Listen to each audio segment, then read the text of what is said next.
umuntu abafatanye urumogi bariko arabasaka mu barabara mufate muzimye amatelefone muyanyegeze zana tuyagira iki turazimye ibintu nk'ivyo tugiye cyadubamwe ko yegwitana umuntu hajya haruguru baratelefona ku matelefone mu kigobe hajya nyene atereka tukagiye ku rupangu.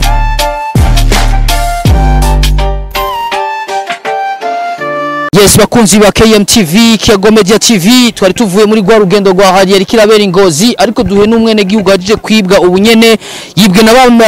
bandi twita abateka mutwe babandi bazanye muri no parking no mabarabara atandukanye afise imiduga ya privé imiduga igaragara yuko itarakora transport uyu n'umwaheje kwibwa ubunyene turagize ya mahoro muba mwitwa bandi nitwa Nyabenda Mark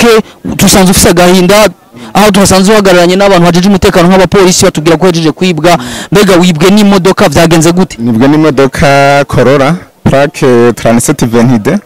vyagenze gute kugira wibwe? Bamye ko ariko baraduga Ingozi batuma bakokari iki harimo abantu bari bicaye mu menga na bapasaje nyene ndicaramwo tugeza cyaje undi mu nzira bwe tuburya rero aho ngo bafashe umuntu abafatanye urumogi bariko arabasaka mu barabara mufate muzimye amatelefone muyanyegeze zana tuyagira iki turazimye ibintu nk'ivyo tugiye cyadubamwe ko yegwitana umuntu hajya haruguru baratelefona ku matelefone mu kigobe hajya nyene atereka tukagiye ku rupangu uva mu tutanimo n'ababosi ntibakubone ko tupakiye abapasaje ubwo nyene babaragiye. Bakunzi ba KMTV uyu numwe mu bene gihugu yaje kwibwa n'abateka mitwe twashaka dusaba abantu bose bajeje umutekano w'abene gihugu na cyane cyane abantu bakorera mu parking atandukanye mu bantu bakorera mu bintu vy'imiduga tunabwira bene gihugu ko mwokamura mukaba maso kubera abateka mitwe basigaye ari benshi aho ushobora kuza ufise isakoshi ugira wigira mu ntara ya ruguru ukabona imodoka itanditse ko n'ikintu na kimwe itanashobora gutwara abantu ruguru kuva ngo ikiraduga Ingozi za Kayanza bakagucumita mu modoka Petete barashaka kukunyuruza barashaka kukwiba none ni giki wose muri uyu mwanya abantu bajeje umutekano kugira ngo bagufashe kugira ibintu vyawe vyibwe bigaruka. Nashaka ajeje umutekano bumvikana hafi ko plaque gusa sinafashe ndome zayo ni plaque ni Corolla yera imeze nk'ikuzi ishaje nk'ikuzi ishaje ifite nimero zingahe 37 22 reka tubwire abantu bakora dukurikirana KMTV ni twigira duhengeshanya kwerekana ibiriko birabera mu gisagara ca Bujumbura no mu ntara za ruguru tukabashora kubereka ikibiriraho uyu numwe mu bene gihugu tuzokwigira twihanganira abantu bashaka kuvyonga karere na cyane cyane abateka mitwe tuko turababwira yuko umuti wabo uri kuziko. Reka tubwire abajeje umutekano mu barabara iyo modoka aho yoboneka hose bayifate kukirimo abagizi ba nabi na cyane cyane bacafuzi igihugu cyacu cy'u Burundi dukunda cyane igikubwiye ino mbonera kure ino mbonesha kure ishoboye kukureza. Ndayishimiye cyane ndabashimiye cyane ubona ko ndabanye muri mu modokari mucambere kumura abamenyesha makuru umuco mifaje kwikuriza no ku zindi mbuga bimenyekane bafatwa abo bantu na cyane ko tuvuye mu ntara ya Ngozi nawe ni waru Ngozi badufashe neza batwakiriye neza cyeduwe n'umwe mu bene gihugu b'Ingozi ibiwe ibujumburi wa ndabashimiye cyane. Yes bakunze ba KMTV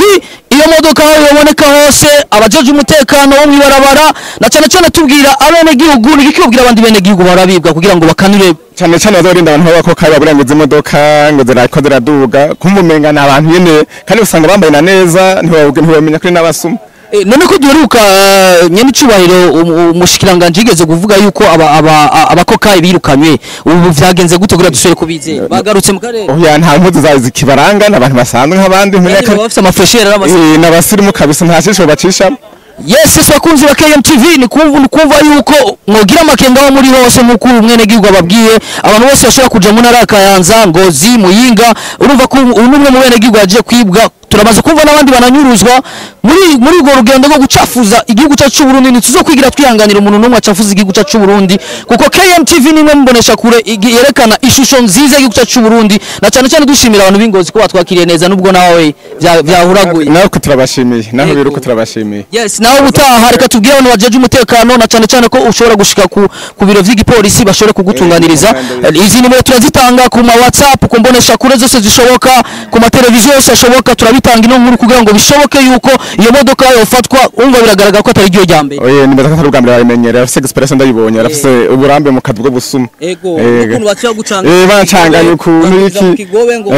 n'amatelefone bakakwamba n'amabanga ahubwo sinzo kuvuga reka tugushimire cyane kandi tugusabira Imana iguha umutima rugabo namwe murakoze muheza gego kuko urababaye wibwe ushobora kuryoherwa wibwe oya birumvikana. Yes bakunze ba KMTV mwari kumwe na Chris Miguel kuri microphone za KMTV naho ubutaha ciao.